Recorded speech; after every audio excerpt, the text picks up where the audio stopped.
So, half a day and welcome. Brenda and I are back, and what we're going to be talking about today is an overview of pre-employment transition services, but also that alignment with the IDEA transition services that special education does. So, for those of you that have not been joining us, either in the past or the last several trainings we've done virtually with y'all, I'm Michael Storr, and I work for the National Technical Assistance Center on Transition, the Collaborative, or NTAC-C, and I work out of the University of North Carolina in Charlotte. And with me is my friend and compatriot, Brenda. Hi, everybody. Yes, as Michael said, we're excited to be here with you all again. I'm Brenda Simmons.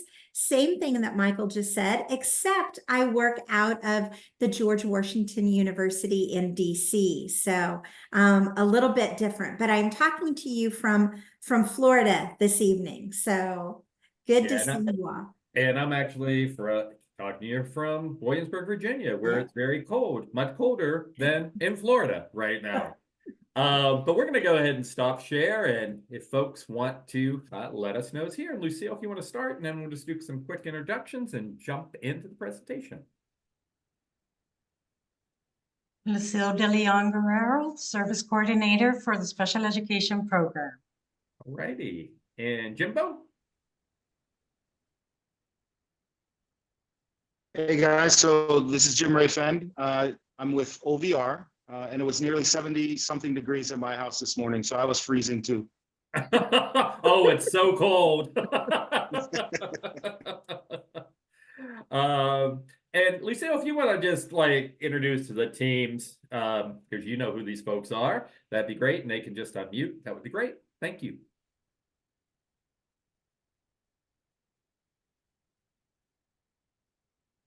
Sorry, my mouse is giving me a hard time. It needs some cheese. Saipan Southern.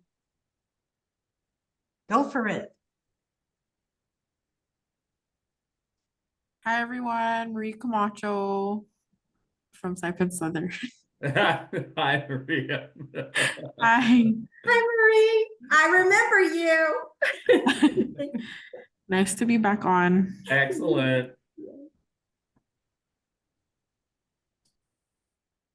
Bless. Good afternoon, everyone. Hi, this is Bless Martita from Saipan Southern as well. Great. Welcome. Thank you. Mr. Vince.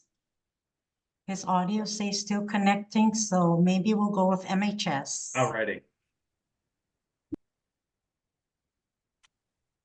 Hi everyone, it's Ms. Jonah Leonis from Mariana Crystal.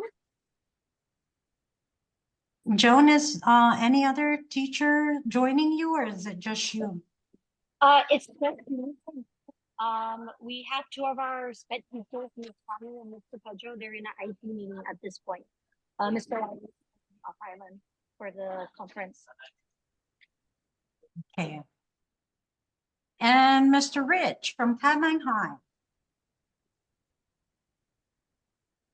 Yes, it's me and Mr. Camacho. Welcome. Hello. We have RHI team. Hi, this is Mrs. Dornan and our team here. Woohoo! You're having a good time. You're the fun group. All right. Welcome. Teachers, Alrighty. I just shared on the chat the sign-in sheet. Please sign in. Thank you. Great. Thank you. And thank you all. We know how busy everybody's days are. So thanks for joining us here on your Monday afternoon. And with that, I am going to just go back and share my screen again. And as I mentioned, we are going to today talk a little bit about both pre-employment transition services and IDEA secondary transition services. And Lucille did send out to you all, and let me just slide over. Well, maybe, maybe not. Hang on one second. Sorry about that. My screen is giving me some weirdness. don't know why it's doing that. Hang on. But we had sent out to y'all a document with hang on one second. That is the compendium that we're calling the compendium, which is an overview of pre-employment transition services and how they align with IDEA transition services. So let me pull that up. And we're going to reference this document as we go through today, but we have this in slides. But the reason I'm mentioning this, I think it would be helpful as we go through today, that if you have this, you make copies of it, to take notes, because this really is a nice summary. And when we were with you all, and goodness, it was 5-6 years ago, which is hard. 2019. Yes. Oh my goodness. 5 years ago. Yeah. We wish we would have had this then. We did not, because this is really a much nicer guide and summary to pre-employment transition services, and really looking at, I think, that alignment with what special education does under IDEA transition services. So it's divided in sections, as you'll see. There are links. So if you have this electronically too, if you click on these, they will take you to either references on our NTAC, the collaborative website, transitionta.org, or to outside resources. So it's really a nice navigation piece too for you to go over. And at the end of the document, or even more resources. So when you get to the end, and we're going through, I know I'm scrolling kind of fast, but we are going to be going over all of these pieces that are on this. But this is a nice way to take notes and just to review. But then when you get to the last section, there are all these additional resources. So just wanted to mention that because it's a nice guide, and that's really what we're going to be talking about today. So either take notes on there, if you have other, however you learn best and take notes, have at it. And with that, I am going to go ahead back to our PowerPoint, and we're going to get jumping in. So first thing we wanted to talk a little bit about, and just kind of that overview, right?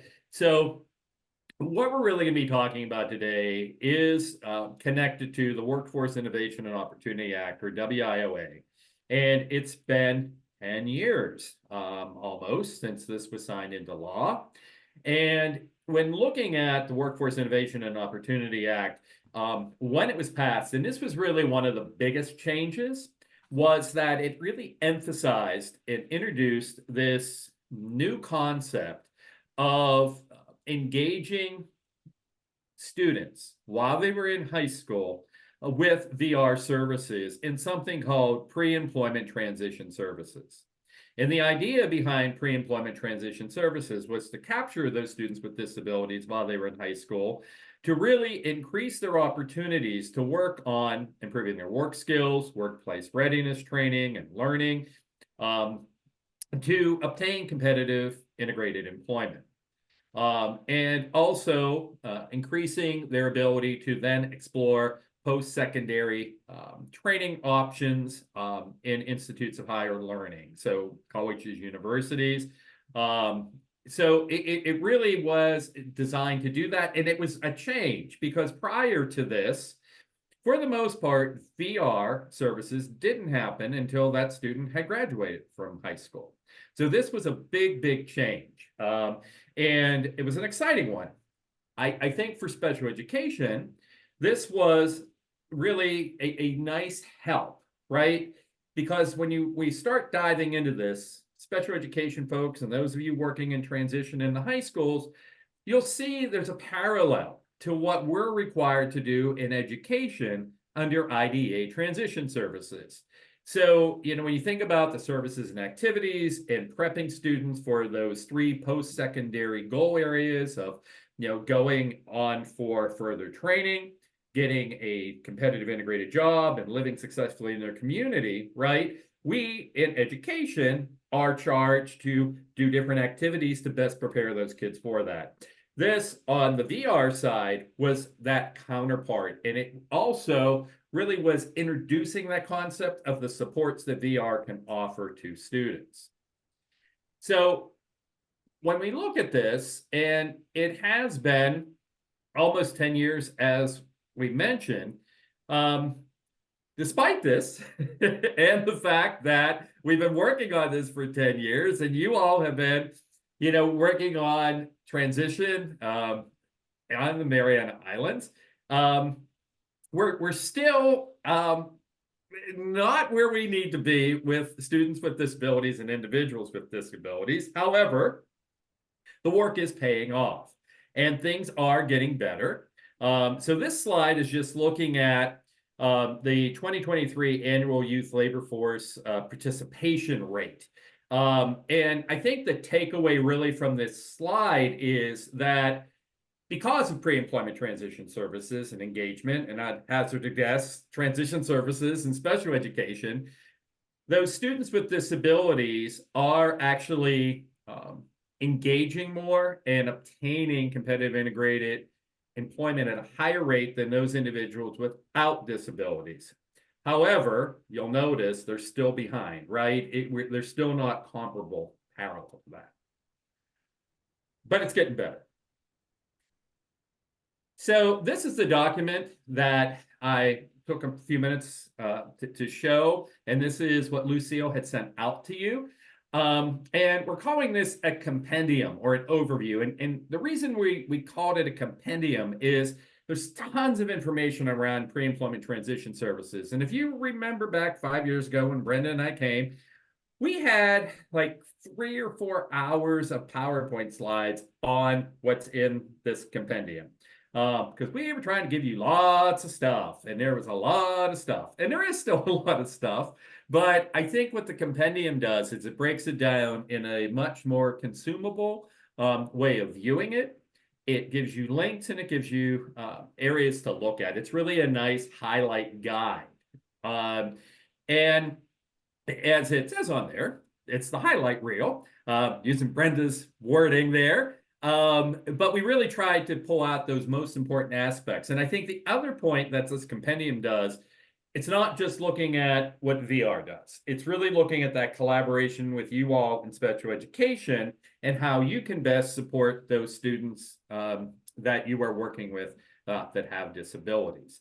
And it really does help guide. And I think what we want to continue to do is work with you all as you collaborate with your VR counterparts in providing services to those students with disabilities. Oh, Brenda, do you want to talk a little bit about the continuum of services? Yeah, thanks, Michael. And I think what Michael and I would love to see you all do, Lucille from the education side and Jimbo from the VR side, would be to, after you have an opportunity to look at these resources and these documents, think about how you all might use them. How could you use them to kind of supplement the other resources and marketing materials that you have out there that you're going to share with your parents and your families, that you're going to share with your other providers, across the islands? How are you going to use this maybe at an IEP meeting? Would this be really good to be able to share at parent trainings? So all of those kinds of things, could you embed this in some of your own internal trainings so that you can make sure, what we were hoping is that you all can make sure you have a common language around pre-employment transition services.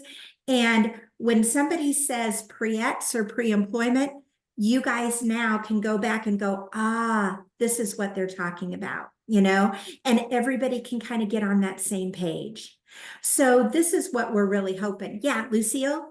So I just want to share, we have been working with Connie Lynn, and we did agree that so for students who are under pre-ed, she will directly work with them. And we were out last week or the week before, meeting with teachers and administrators in terms of working with the schools, maybe even trying to get her classroom or even the library just as a separate space from the resource room so she can meet with the students. And, so far the teachers and the administrators that we have met, they're all excited about this.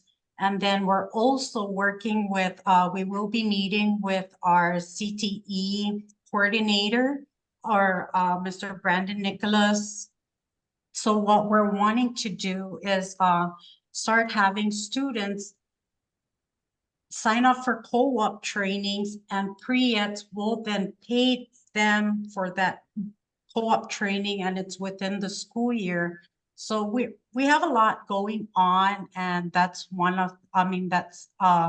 thing I wanted to share, that I hope that, taking this step, hopefully that pre-eds and the school system, we're finally collaborating together, of course, with Jimbo's, support and Donna's support, and also the administrators. But yeah, so we're excited for that. I still haven't met with Katmai High, Tinian and Rhoda, but the rest of the high school we have gotten there. So I hope that, instead, so right now the focus is those students who are in pre-eds. Connie Lynn will make a schedule. She'll come and serve those kids with those 5 core content. And then hopefully by their senior year, they're able to get a job placement and get the training. So by graduation, those students have already some experience. So Yeah, I love that. And Lucille, that's exactly what we're hoping that you can do as you look through these, even this PowerPoint presentation that Michael put together is really good when you look at this continuum of VR services.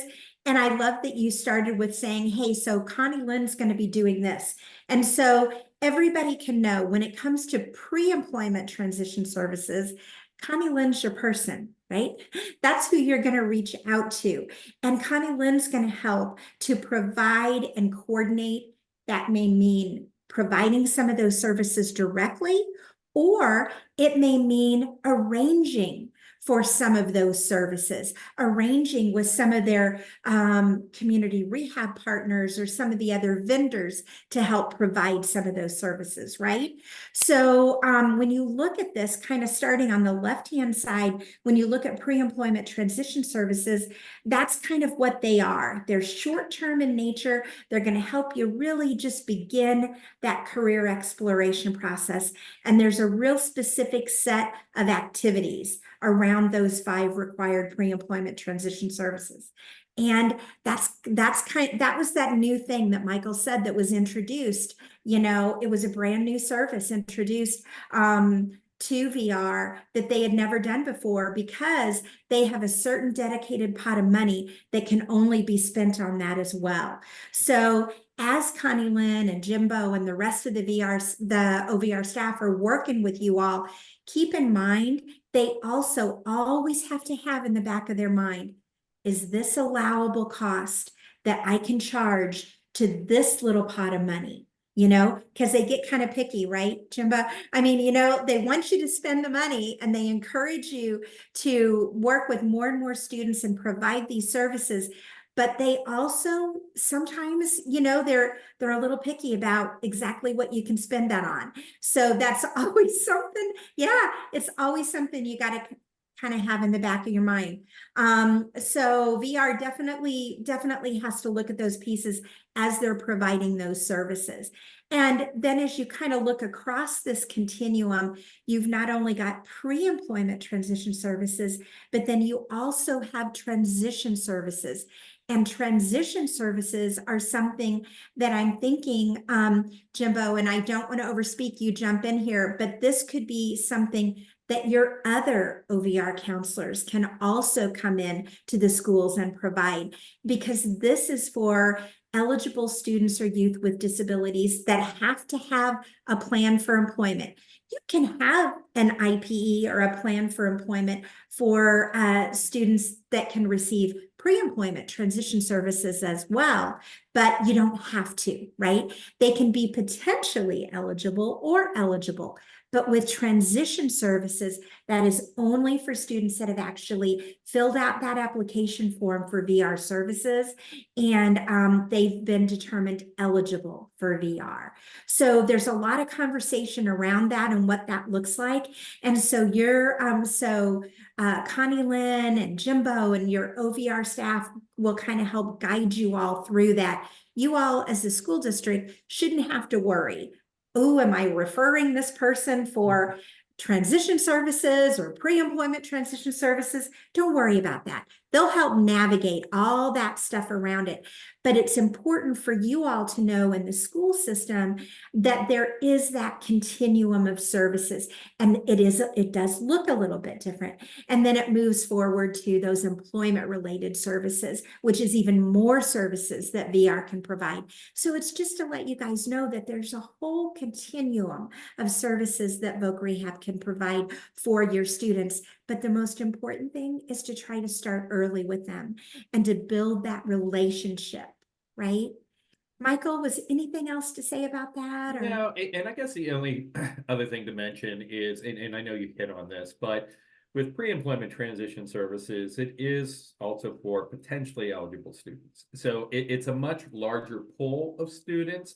And to mention that, it's also students that not only those that are in special education and have IEPs, but it also encompasses those students that have 504 plans or other health conditions that may make them eligible for VR services down the road. So it's a much bigger pool when you're looking at it. So that's all. And I guess the other thing, because this came up too at a training I did last week, the question came in, do VR services end like once a student graduates from high school? And absolutely not, right? I mean, it's the object really is for that young person and that adult to have competitive integrated employment. And they can go back to that VR system too for additional help in their life. So anyhow, just a little plug, because that came up at a meeting. I'm like, well, no. It doesn't just end. So anyhow. I love that, Michael. Thank you. Anybody else? Anything else to add to that, Jimbo or Lucille? All righty. Righty. Okay. I was just going to say that, yes. And in fact, I think we do have a couple, at least one case I think come across where they're pre-employment age, but they did sign up and apply for VR services as well. So there is that connection, and yes, I agree with everything that was just said. Importantly, developing the relationship with the kids early on. Thank you, Brenda, for saying that. Thank you. Great. Absolutely. Thank you, Jimbo. For jumping in. So this slide is really talking about what are the sections in the compendium. So when you look at it and you have that document in front of you, it really looks at these key areas. So who can receive pre-employment transition services, the purpose for pre-ETs, what are those pre-ET services, and looking at those 5 required, and then who's responsible for providing them, and then also looking at that collaboration between VR and education. Again, this is to best support those students that you're working with that have disabilities to obtain competitive integrated employment and be successful. So we are going to dive into these sections. And again, this is in that resource document that we gave you. So Brent? Awesome. Absolutely. So again, I think we touched on this, but who can receive pre-employment? Either eligible or potentially eligible individuals who meet that definition of a student with a disability. And that definition of a student with a disability is a big one. They really redefined in WIOA that definition of a student with a disability. And they said that those individuals who meet this definition must be within a certain minimum and maximum age range, and that they have to be enrolled in a recognized education program. So they're not talking about out-of-school youth. An out-of-school youth would not be able to receive pre-employment transition services. They could receive transition services from vocational rehabilitation, but they can't receive pre-employment transition services. And vocational rehabilitation is the only entity that can verify that that individual is indeed a student with a disability. So they're going to reach out to you all in the schools, and they're going to say, yes, please refer your students on an IEP, your students that are receiving 504 services. And it may even be students with diabetes, or students that have asthma, or students that might have a mental illness, anything, cerebral palsy, some of these students that may not necessarily be on a 504 or be on an individualized education program. They may not have an IEP, but they still might have a disability and they may be potentially eligible.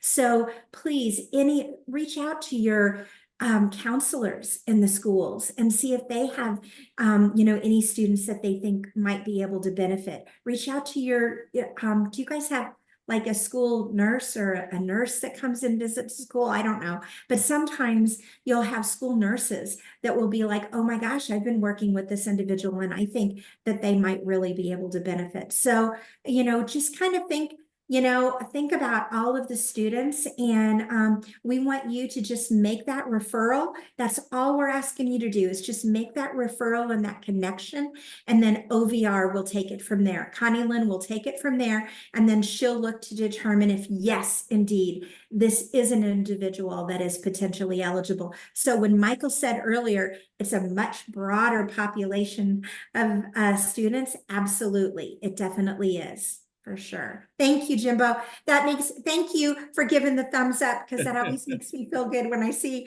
the thumbs up. It sounds like it's okay to you. Okay. And then It's all great. Thank you, Brenda. thank you. Thank you. And then the purpose again of pre-employment transition services, again, it's about opportunities to improve the transition of students with disabilities as they're transitioning from school and post-secondary ed into that employment outcome, and more opportunities for those students to practice and improve those work skills and explore all kinds of different post-secondary training programs. And what are pre-employment transition services? So you guys hear us talking about that. It's a specific set of services. There are 5 required activities, 4 coordination activities, and 9 authorized activities within the law, within VR's regulations. And these particular documents that we shared with you all really highlight those 5 required activities. And I'd love to reach out, Michael, if we had more time, and it'd be like, who knows what those 5 are before we move forward. Yeah, it's job exploration counseling, right? You've probably heard us talk about that. And I don't know, Michael, I can't remember. The next few slides probably get into that just a little bit more. Yeah. So we'll kind of get into that just a little bit more, but you'll then easily be able to see how, oh my gosh, these activities sound so similar, especially those 5 required activities sound so doggone similar to those activities that you all provide as transition services under IDEA, right? And that's why it gets confusing sometimes. It's like, well, can this count, or can we count that? It does kind of get a little bit crazy on that, So we'll talk about that in just a little bit more detail. There is that minimum 15% reservation of funds requirement. So that means OVR has to spend at least 15% of all of the money that they get on only pre-employment transition services. And you know what? If they don't spend all that money, if they don't spend at least 15%, they cannot use that money for anything else. They can't use it to serve anybody else. They have to give that money back. So that's where Jimbo's working so hard to try to make sure that we can do everything possible to be able to not just spend that money, but to spend it in a quality way so that it's high quality services. We're not just throwing money out there, but is it making a difference for these students? So trying to really be mindful and intentional with those dollars and those resources that VR has. Right. So it's not an easy task, but we want to do it right. Right. And then making sure that all of those services are available across all your islands. We have to make sure that it's not just job exploration counseling, but it's all 5, that each of your students, if they need them, they can access all 5. Even if we may not have a provider in your area that can provide that service, how can we deliver that service to that student? We have to think about that. How creative can we get?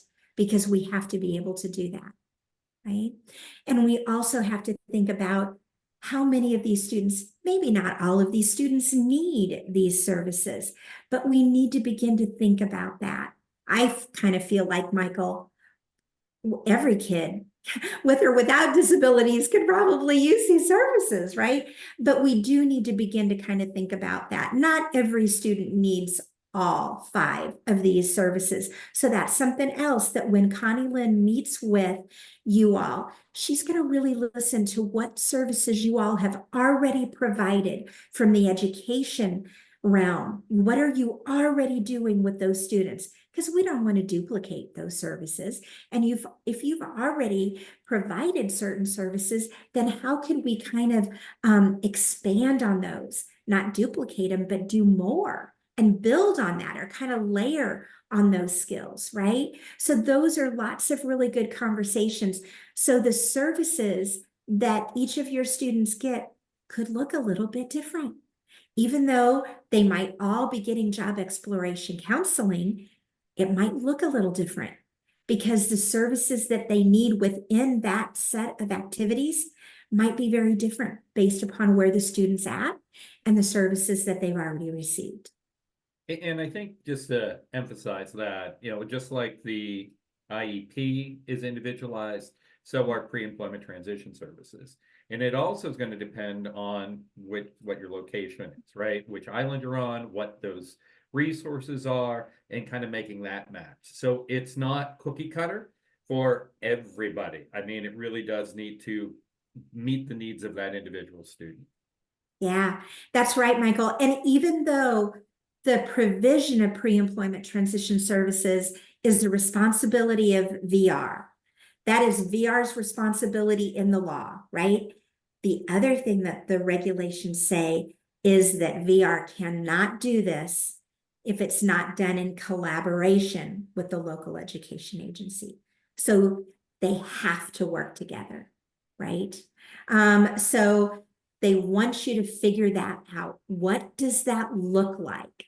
And I would say, Michael, even though this is in VR's regulations, and VR is supposed to do this, it's also kind of then also becomes an obligation of education too, right? I mean, together. And if IDEA ever gets reauthorized again, I got a feeling that it's going to pull this together a little bit more. Don't you, Michael? Well, and even as it is now, Ren, it still is part of Indicator 13. And when you're looking at transition, because there is one of the 8 areas is to collaborate with those agencies, with OVR being one of those agencies.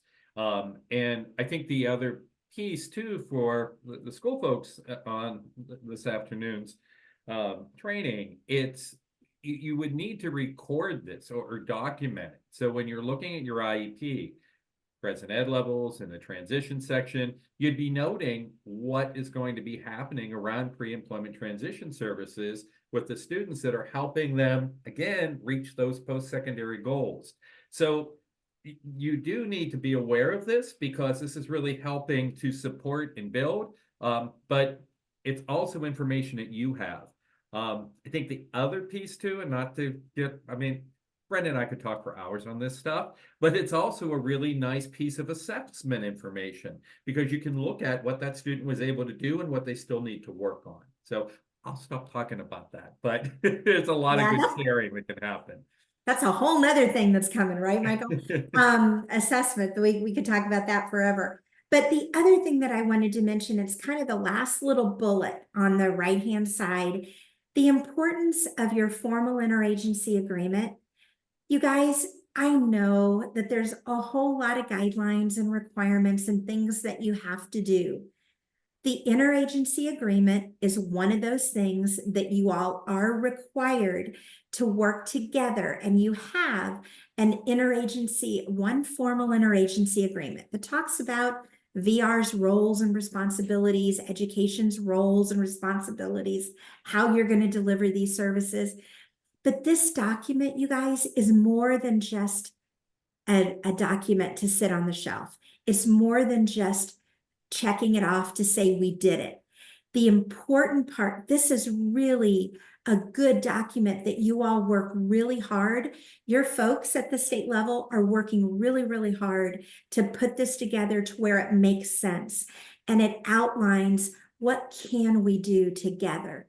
And so it's going to be up to you all at each individual school district, each of the high schools. How do you want this to look in your high school? How does this make sense for you when you're serving jointly your students with disabilities? Because you're serving them together, right? So how this works and how effective that interagency agreement is dependent upon you all that are in the classrooms every day. Did you want to say anything else about Well, that? I want to refer folks back to the compendium document itself because that slides that we were just going over, they highlight these two sections. And I did just want to point out that, so the 5 required areas, and you probably know these, especially as Connie Lynn has been coming out, but they are job exploration and counseling, work-based learning experiences, counseling opportunities for enrollment in post-secondary education programs and institutions of higher education, workplace readiness training, and instruction in self-advocacy. And on that document, if you click on those are hyperlinked to our website with lots of information on each of those 5 required. So I wanted to reference that. And then in the next section, because Brandon already went over this one too, let me go down. The who's responsible. There's some really nice documents that are linked here, including a letter, and it's 4 years old now because I don't know, time is just moving, Bren. It's fast, but there's a really good letter from OSER. So that is the folks federally, right, that oversee. So that's the Office of Special Education and Rehabilitation Services. But they came out with a letter basically saying that VR, so OVR and education need to work collaboratively to support students with disabilities to be successful. So I just wanted to mention that. So when you go back, look at the document, you have this electronically. If you click on those links, they're going to take you to some really good resources. Yay, thank you, Let me share Michael. back the PowerPoint, Brent, and you can jump on the next slide. Hold on. Thank you. I hope this is making sense to you all. And I love, Michael, how you're kind of going back and references. This is where you're going to get more meat on the, meat on the bones of that, definitely in that compendium. That's for sure. And then we have another section that talks about how does VR actually deliver those pre-employment transition services. Now, I'm going to tell you right now, each of those 5 required that Michael just showed you that's listed on that compendium, each of those 5 required activities can be delivered all kinds of different ways. Every state, I think, Michael, delivers those differently, don't they? And so this is where we will always defer back to OVR. We'll defer back to Jimbo and Connie Lynn. They're going to tell you in Saipan, in Rhoda and Tinian, this is how we are going to be able to deliver those services. No matter how they tell you that they can deliver those services, they are responsible for delivering those in a way that all of the students on each of those islands who might need those services, we will be able to access those services. So they'll come up with a coordinated plan with you all to talk about how they're going to do that. And you guys are going to do it together. I think that they've got a great idea in their mind and they're like, we're going to roll it out. And it sounds like you've started on it already. This is what we're going to do. And I know that, I don't know, Jimbo, I hope I don't overstep, but I know that Jimbo is working really, really hard to reach out to as many providers, as many vendors, as many community rehab programs that are out there that can help provide high quality services to these students. Not just anybody, but those individuals that are out there that can provide really good services. And if they're not able to do that, then what can VR do themselves to provide these services? How else could they reach out, right? And so they need your help in doing that too. Is this working for the student? Does this make sense for the student? You know, so you guys are always in a partnership together. So even though VR is responsible for providing or arranging for those services, Michael, I just want to talk about how important it is that education share what you think.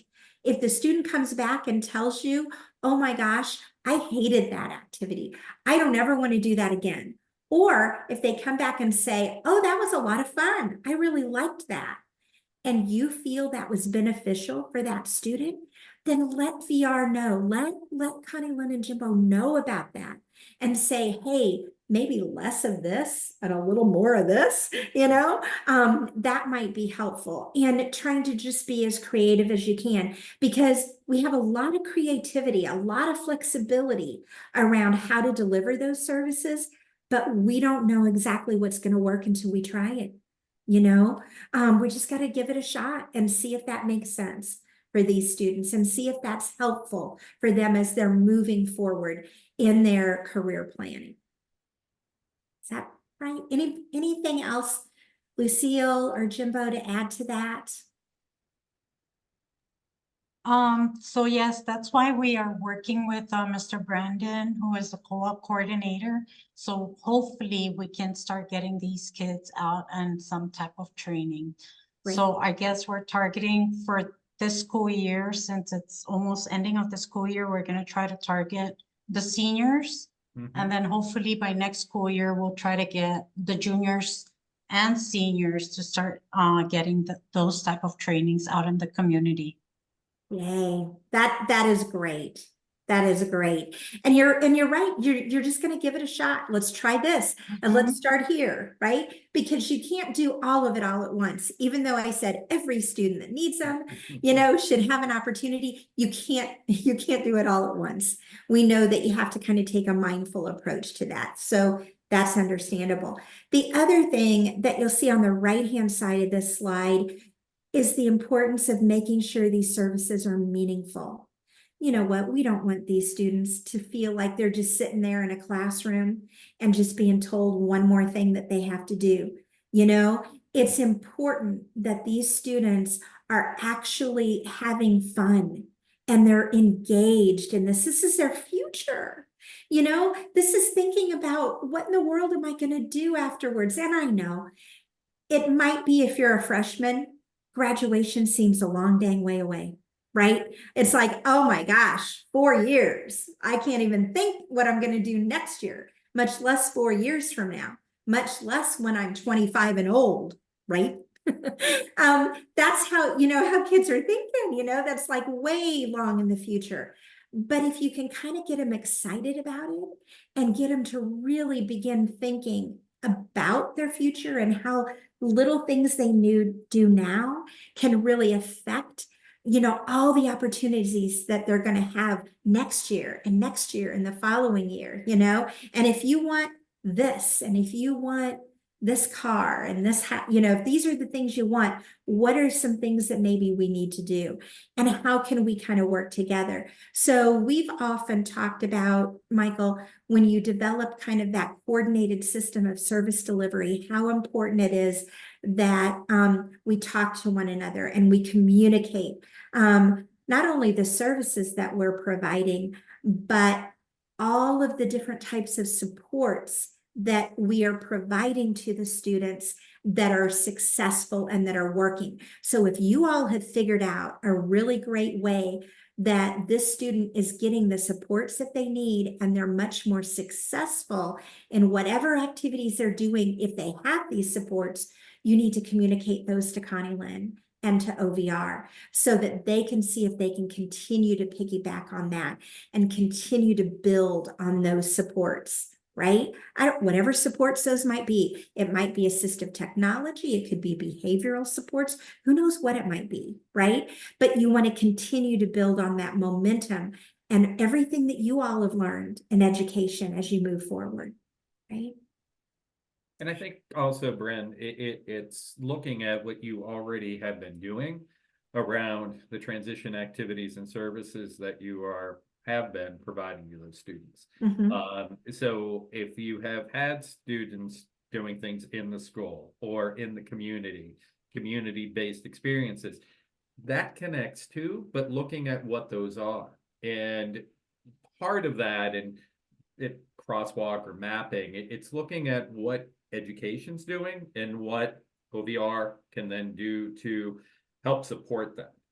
And it's probably going to be different based on the high schools, right? So I think that's the other piece of this, is looking at what you provide, but then what can be supported. And so you don't want to duplicate things, but you also want to provide the most comprehensive set of services to those students that you're working with.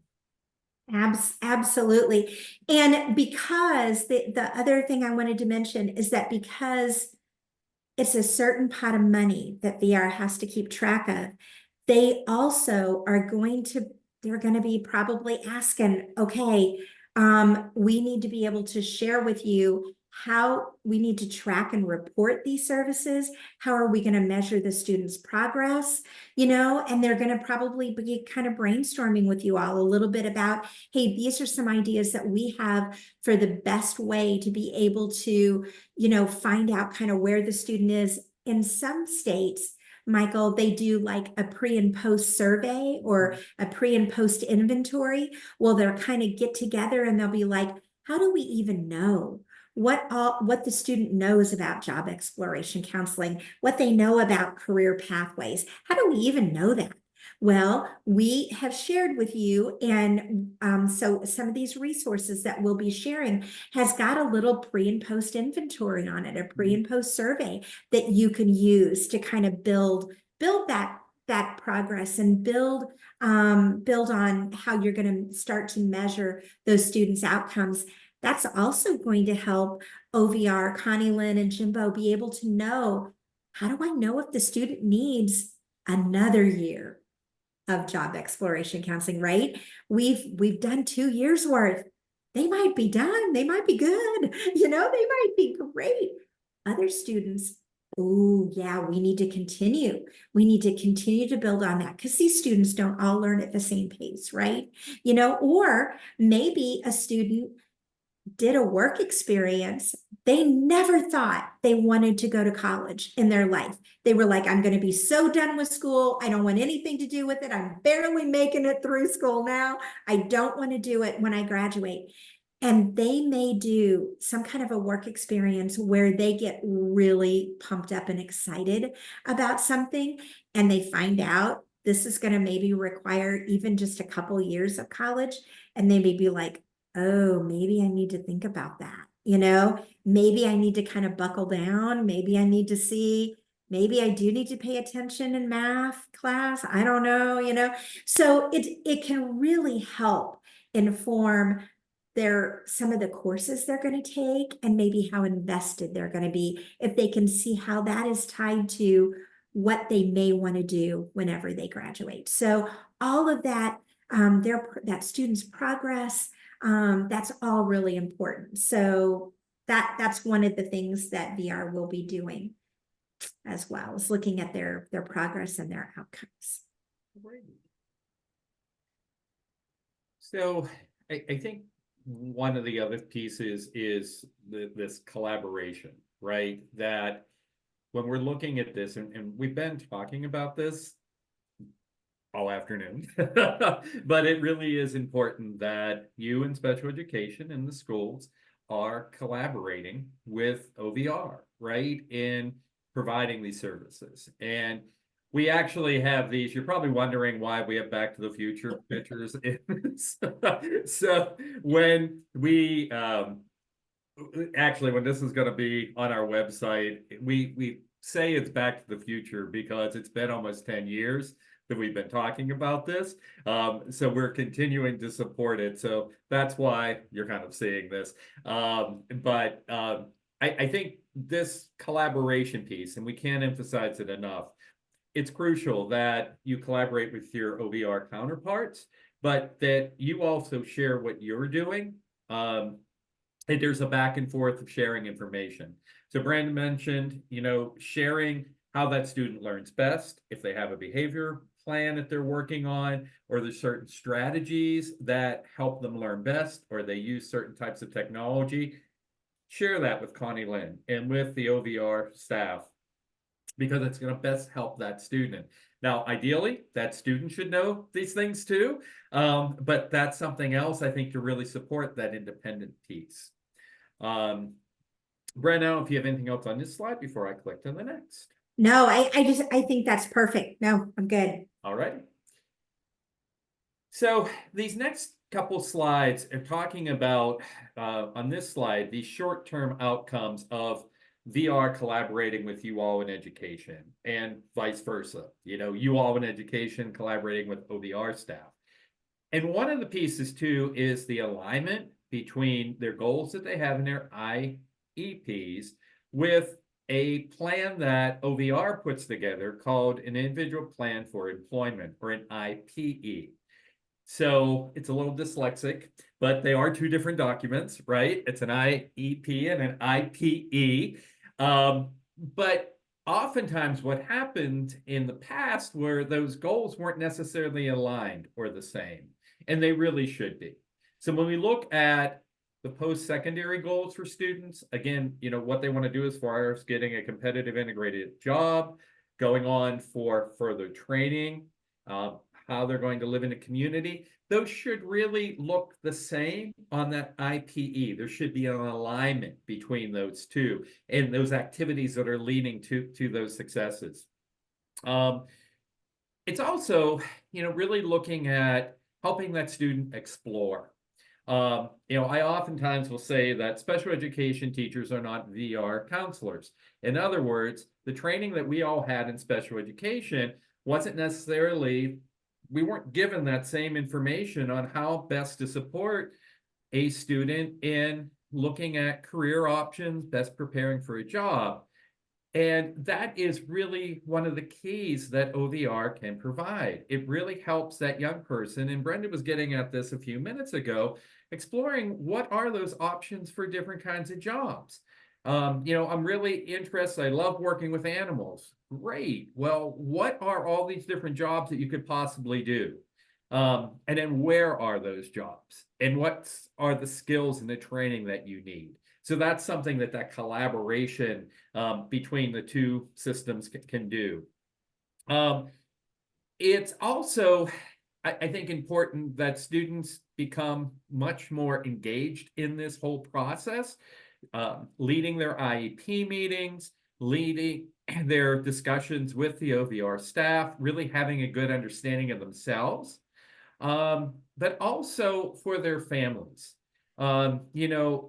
Having information for the families, having them understand what this process is and what options there are and what successes their sons and daughters or children can be involved with. And really looking at, and we've been mentioning this, increasing opportunities for students and decreasing duplication of services. And I think that's really key too. And looking at what that student has been involved with.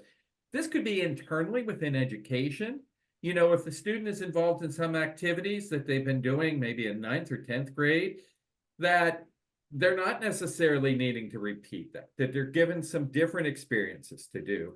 And then with OVR's involvement, what can they do that's not duplicating the same thing that education's doing, but they can work collaboratively? Bren, anything else on this one? No, I love it. All righty, then I'm going to go on to the long-term ones. Yay. So with the long-term outcomes, these really, so that last page was really looking at the student and the family, right? That's what their takeaways are. Those are the things that this collaboration, this working with education and OVR around pre-employment transition services can do. This slide's really looking more at systems, right? So this is really looking at, for you all working in education, we know if students are more engaged in their educational program and their transition activities, and they're really looking at what are their possibilities for the future, they are going to stay in school. Their graduation rates, your graduation rates will increase. The kids are going to stay in school. They're not going to drop out. It also will increase the number of students involved in competitive integrated employment. If you think back to that very first slide that we looked at, it was saying that, yes, more kids with disabilities are experiencing competitive integrated options, they're obtaining jobs, and that's really important. So this collaboration does make a difference. It also will help with the businesses. So the businesses in the Mariana Islands to look at what are the needs and having a good understanding of that. So what you're working on with the kids in your classroom, we're best preparing those students to be successful based on what the needs of the businesses are. And maybe it's the businesses that are directly on the Mariana Islands, or maybe it's looking at the virtual businesses. You know, we're living in such a different world, especially after COVID. There's a lot of jobs that are remote. So what are those options? And what would those skills and needs be for students? So kind of thinking along those lines too. And I think looking at community relationships, you know, not just within the business community, but in those social organizations, religious organizations, and those other support services that you have on the islands, you really having that engagement with those. Yeah, and I think, you know, Michael, this one is one where most of us are not real data geeky people, probably, you know, but the importance of really being able to make really good data informed decisions kind of goes to this slide, right? So one of the things that we would probably challenge you all to do would be to maybe begin to look at establishing a baseline right now of looking at your, you know, you can collect exactly your graduation rates, your dropout rates, how many students are exiting and going into competitive integrated employment. You've got access to all of that. That's the indicator 14 stuff, right, Michael? Right. You've got that. So maybe begin to start looking those students that are receiving pre-employment transition services. Are you going to eventually see a difference between those students that received pre-employment transition services and were connected to VR prior to graduation, prior to high school exit? Are they seeing more high quality employment outcomes upon graduation? Are more of those students accessing post-secondary education and training? Are they better prepared when they're going into those jobs? You know, are employers going, oh my gosh, these kids really are better prepared. They understand a good work ethic. They understand, you know, all these kinds of things. So I would say you could begin to start building your data case right now, right, Michael? You Right. know, and help us know, is this making a difference? And if it is, which one of these services is making the most difference? You know, all of that is going to help you all be able to provide better services as you continue to move forward. So this next slide, hang on, let me get to the next slide. It's really a nice chart looking at this process being really student driven and what's in it for each of the players, right? So for students, it's really that they're able to graduate, that they have a better understanding of what options are available for them for the future, and that they're able to, again, gain that competitive integrated job once they graduate from high school, that they're able to go on for further training, and they have really a better understanding of themselves, what they're good at, and what they need support with. For education, as we've just been talking about, that it really does. It helps to increase those graduation rates and decreases dropout rates. It helps those students achieve their post-secondary goals. It helps them to engage more in the supports that are there.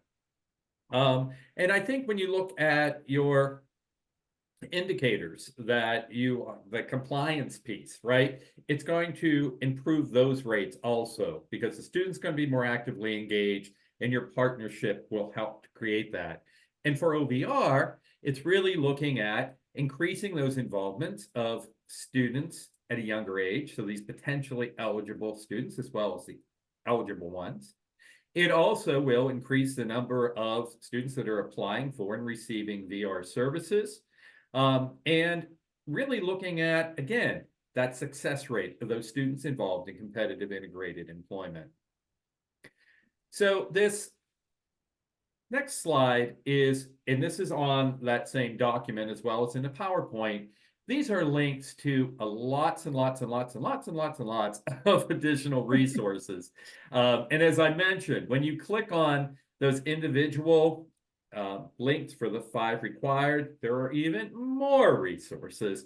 So it's like those old commercials, if you remember on TV, and more. Well, we certainly have and more, but this is a nice set of additional resources for you to look at. There's also a really nice guide that was put together, which is a side-by-side view of transition services and looking at requirements. And Brent, if you want to talk a little bit about the side-by-side. Yeah, we were excited to kind of put this together. It's almost like a little crosswalk, you guys, where remember on that other slide at the very beginning when Michael and I first started talking, it was the kind of like that VR continuum of services where we had pre-employment, then transition services, and then employment related services. Well, this one is kind of a crosswalk between pre-employment transition services and VR transition services. And now we've added in IDEA transition services. So this is what that looks like. And when you define each of these, and each of these guides goes through the definition of each of these services, how they're similar, how they're different, you know, and then they go through what is the purpose of each of these services, what is the nature and scope of each of these services, and what the heck are they? And so it's a crosswalk, and you can easily then see how IDEA transition services matches up with VR transition services and pre-employment transition services. So it's a really good crosswalk to help you begin to take a look and go, yeah, we're not going to duplicate those services, but wow, look at the similarities. What is that common thread that you can see that kind of weaves throughout all of these? And how can we piggyback on that? So, Right. yeah. And that link will take you to the document. Yeah. With that, and let me go on to the next one. That does kind of wrap up today's, and this is kind of like the appetizer course for the pre-employment transition services in collaboration with IDEA transition services that special education does. We are scheduled to meet again in a little less than a month. It's a little bit earlier. It's on Monday, March 18th. But what we'd like to do on that day is to look at and unpack each of the 5 required. So there are additional documents, one for each of the 5 required, that go into much more detail and depth looking at those. And when Brenda was talking a little bit about kind of that checklist and looking at other resources, we'll be going over those when we meet in March.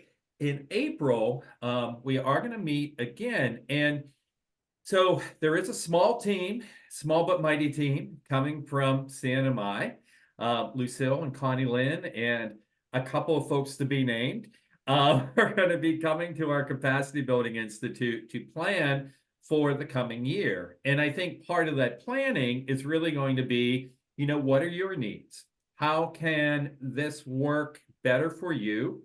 You know, there is the potential that Brenda and I may be coming sometime this year to help support you all in planning and looking at that crosswalk.